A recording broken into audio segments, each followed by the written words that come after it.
好辛苦先睇。係啦，咁咧睇醫生都唔得，咁到第4個月咧，我就去睇急症，睇急症就有得照肺，就發現我肺嗰度咧有陰影啦，咁就排期睇專科啦，咁再深層啲嘅照肺咧，就發現咗我個肺嗰度，心臟同肺之間有個腫瘤。喺邊度拍㗎？喺邊度照呢個睇到結果咧？喺法國醫院做嘅一個深層嘅電腦掃描。咁咧之後咧就轉咁樣係咁追尋嗰個肺嘅原因啦，睇下有冇擴散個瘤嘅原因，有冇擴散到去第啲器官嗰度咁咧就再去做深層電腦掃描。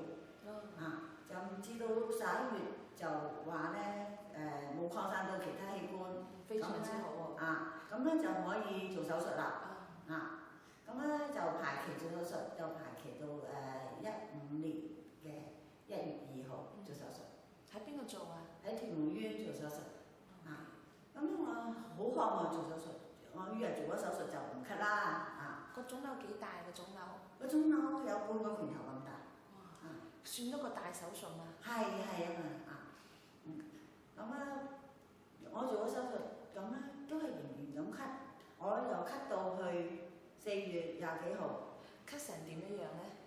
咳成點啊？咳到好多痰好多痰，即係一咳咧就咳幾個鐘，好辛苦。辛苦成點樣咧？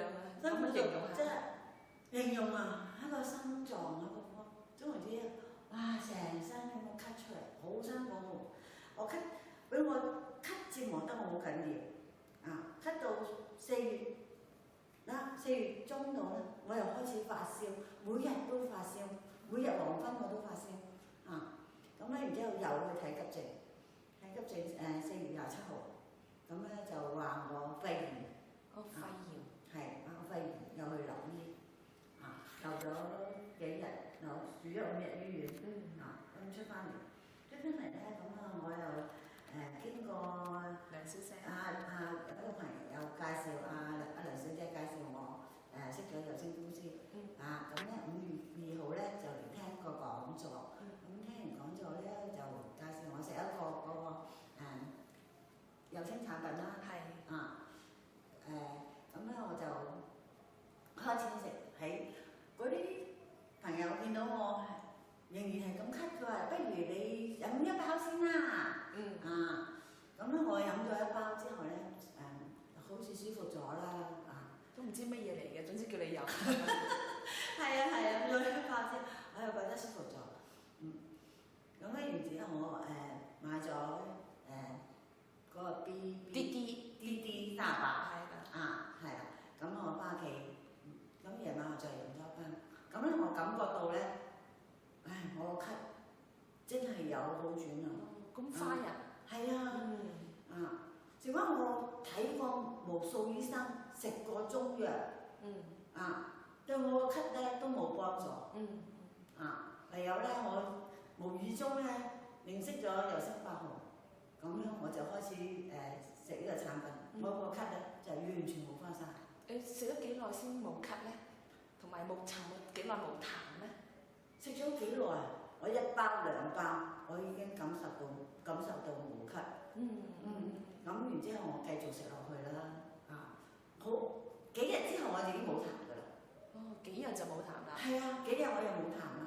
啲痰完全冇晒啦，清晒。咁樣去到5月29號去覆診。咁照俾翻個肺片我睇，照個肺，同相比個肺片咧係兩樣嘢嚟嘅，好翻晒，個肺清晒。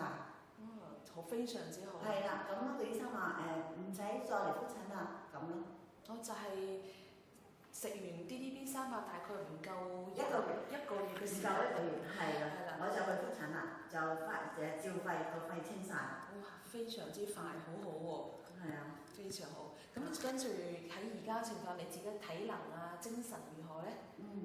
恢復翻同以前一樣。你有幾耐冇做嘢？因為個病嘅原因。我由